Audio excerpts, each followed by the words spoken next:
Welcome back to the channel. Today you're joining us for an impromptu video here at the Nurburgring. Got our friend Tim, long-time customer of ours, and he's been through all the generations from FK2, FK8, Facelift FK8, and now onto the FL5. He's got some great experience running all cars here at the Nurburgring, as well as many other tracks across Europe and mainly in the UK. So we'll bring Tim in now and he'll give you a bit of his honest feedback on how all those cars have been performing.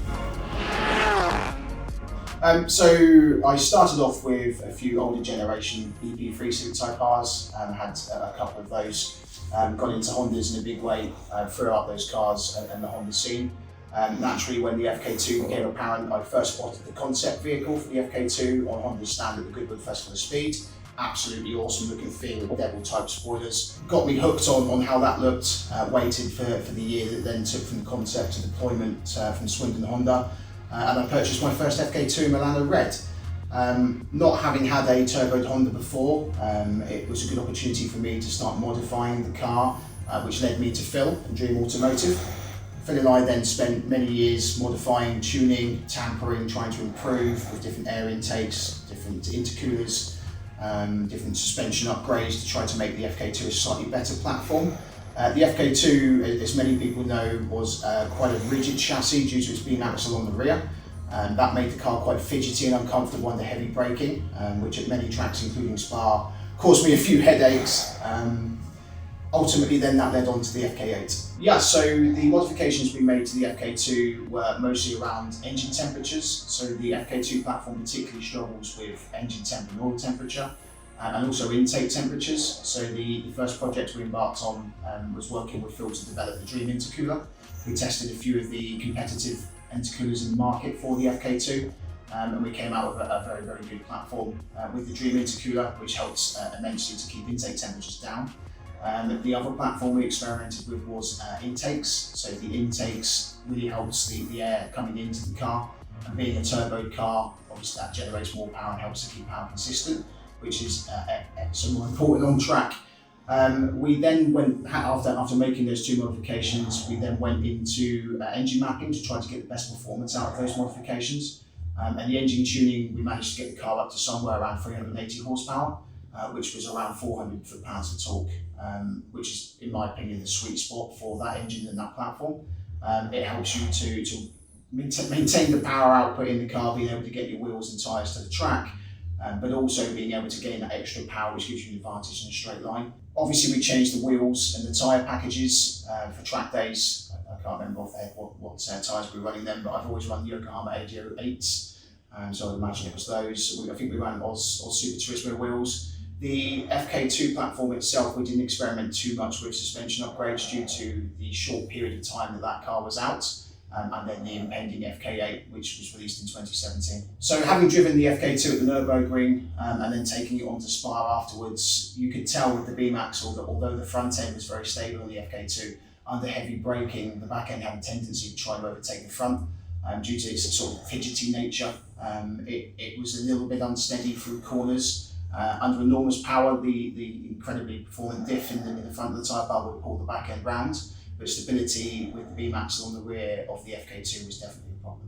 So going from the FK2 onto the 2017 FK8, it was immediately apparent that the FK8 platform, a much more stable car, much easier to drive fast through the corners, almost Nissan GTR-like in its execution in the way that it eats corners. And it can make a very amateur driver look very, very fast indeed, which is always a good way to make a car seem very, very good.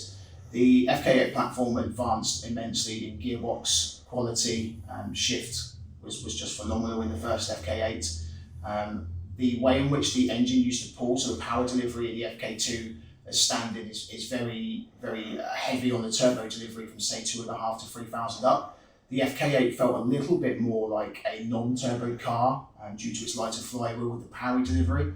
I believe as well the dual mass flywheel was changed, which obviously helped with power delivery in the way that the car accelerated to help it feel less like a turbo car. The smoothness of the engine and the power delivery, along with the suppleness of the suspension, made the FK8 already out of the box a much nicer platform to drive. So modifications to the FK8 started with the engine changes again. So we used the car to map and work out what we were going to do from an intake and intercooler perspective. Again, that car had the V2 of the Dream intercooler, which helped bring intake temperatures down and turbo temperatures mainly. With the intake, we used an Venturi intake, which is a full carbon intake system, produces enormous amounts of power, creates a great noise, but also helps to keep power and air intake temperatures consistent throughout the car. After those modifications, we went on to make some modifications to suspension with strut bars across the front and some rear brace bars in the back to try to add some more stability to the front and the rear of the car dipping into corners. That led to the FK8. Although it was a pretty decent car out of the package, just those minor modifications could really help, particularly from a track perspective, for you to keep longevity on track. So a lot of people with the FK8 platform, particularly in the American market, but mostly when it's hot in the UK, complain that after 5 or 6 laps that car's getting too hot. With the intake and the intercooler changes, you tend to find that you're getting 6 to 8 laps out on track, which gives you a consistency to be able to keep going. So moving over to the facelift FK8, I had an opportunity to get one of the last Rally Red FL5s being made out of the UK Swindon plant before the closure. So I naturally jumped on the opportunity to have one of the last UK built Type Rs. Because I already had quite a well sorted FK8, naturally some of those components moved over to the later facelift platform. The facelift platform had a lot of changes to suspension, bushings, gearbox, synchros, and again flywheel changes that just helped some of the modifications that we've made on the early pre-facelift FK8 are already present in the later facelift FK8. So you can tell that Honda were really paying attention to the sort of things that Phil and Dream were doing with the tuning to try to improve those cars, and they'd implemented a lot of that in the later platform. As well as the modifications that moved over from the 2017 FK8, we went to a Remus exhaust system. The reason we went for the valved exhaust system was due to the fact that I use this car as a daily drive. So although I do a lot of track days a year, I also drive this car as a daily, so it's important that track day versus daily livability was a shared experience. So with that in mind, the Remus exhaust system enabled me to drop the daily running of the car in comfort mode down to say 80 decibels, which is again important to get through track regulations, but also with an exhaust system that's valved like that, you can have a bit of fun with it when you open the valves up. On top of that exhaust system, I added a set of raised wheels. As a long-term Honda and Japanese car fan, raised is the epitome of wheels, and having had the last FK8s, I thought it was only fair that I got myself a decent set of raised wheels, and as always, the AG08 R tyres went on those wheels, which again, lightness for curb weight in the corners, and obviously the efficiency of the AG08 tyres as both a track day tyre, but also a tyre that you can run as a daily, improves the performance of the vehicle tenfold. So having made all those modifications to the FK8 platforms, it's abundantly clear that the FK8 platform straight out of the box is less fidgety and a much more composed car out on track.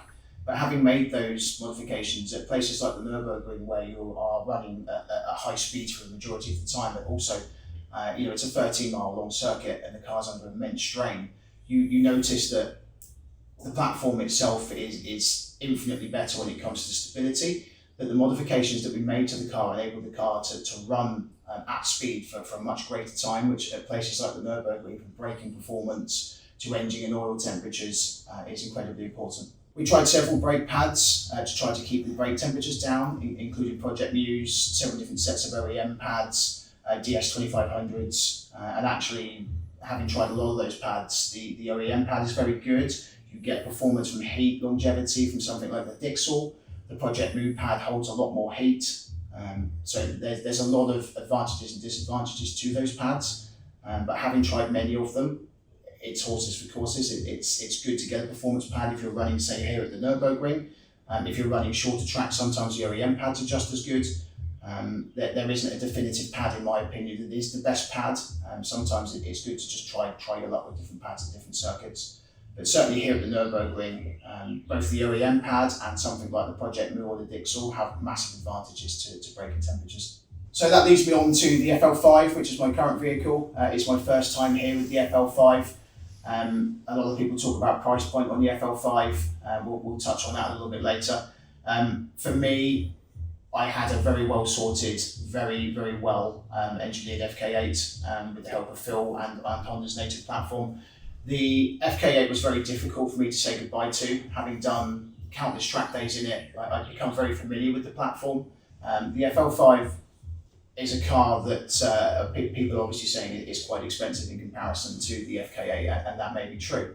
Having had immense experience with both FK8 platforms, it's abundantly clear that as soon as you get in an FL5, all of the time and the investment that has been spent with people like myself and Phil at Dream making modifications to the FK8 platform, that they've clearly paid attention and that they've made this car an extremely well sorted package out of the box. And that takes time and development, and Honda have clearly invested that time and that development in the FL5.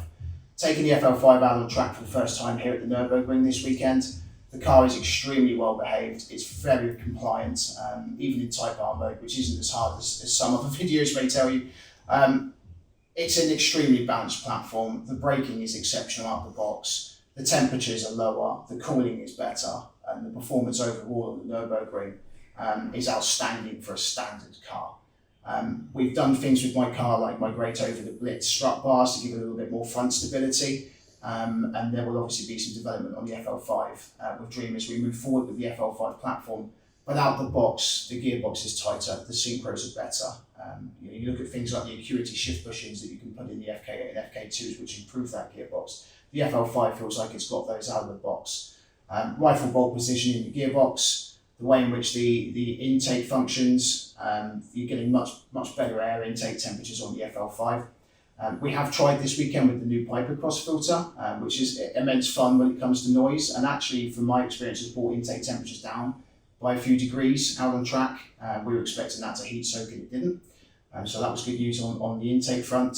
But as a platform, cost wise, you look at the market now and everything's around the same sort of price as the world that we live in. But the FL5 represents an extremely good investment for somebody who wants a daily driver and a track performant car out of the box. So some of the modifications that we made to the FK2 and the FK8 platforms were to go for wider track-based wheels, which is why I bought my Rays. My Rays are actually 255s, which was a percentage increase over the standard tyre on the FK8. Honda have given us 265 and 9J wheels out of the box on the FL5, which is quite a wide wheel as standard. All of that helps with performance out of the box. The lightness of the wheel on the FL5 is 10%, if not 20% lighter than the OEM wheel from the FK8. Dabbling with tyres, obviously I've played with the Rays, doing some track days on my FL5. We've tried many different tyres. The Michelin Pilot Sport that's actually on the OEM wheel is a good tyre. Moving to something like the AR1, and my personal favourite again, the AD08 tyre, again helps the FL5 with its stability and its lateral precision. So having owned all four variations of the K20C turboed Honda Type Rs, it's really good to see how Honda have taken an original concept and then improved that platform throughout the FK8, the Facelift, and now the FL5. You can really see that Honda have paid attention to aftermarket tuners and how they've made modifications to that car, and they've really paid attention to invest themselves in the development to make sure that they're keeping up with those changes. All of these cars are great. The FK2, albeit it's fidgety, may suit some people. It's an incredibly performant car. I really enjoy the way it looks. Always got a soft spot for an FK2, and with limited production, a few minor modifications to the FK2 can get you a very, very good car. The FK8, if you are lucky enough to own one of the limited runs of the Facelift FK8s, absolutely incredible car. Very, very close to the FL5 in many ways. If you've got a 2017 model FK8, a few minor modifications to shift bushings, etc., can again bring you up to that level. And the FK8 with a few minor modifications, being a well-sorted car, can very much give the FL5 a run for its money with very limited investment. The FL5, however, is all of those things out of the box. With modifications to the FL5, I'm excited to see how much better you can make the car. Out of the box, the FL5 is all of those things. It's the aggression and the rawness, if you like, of the FK2. It's the compliance and the composure of the FK8. And also it's just got so much Honda-ness about it. It's the red carpets, it's the S2000 digital dashboard in R mode. It's the beautiful seats that you can do a 9-hour drive from Folkestone all the way through to the Nurburgring, get out and then do a track day in the afternoon at a very decent speed. It surprises people how fast it is as a hatchback, and I think it is a very, very cool representation of the FK2's development to the FK8 and then the culmination now in what may well be Honda's last ICE-based Civic Type R. I've enjoyed listening to some of Tim's feedback of how his FL5 has been performing against some of the previous generations. And if you're interested in any of the modifications that Tim's discussed, feel free to drop us an email to the email address here, or leave us a comment in the box below. If you haven't already, hit the like, share and subscribe button, and we'll see you next video.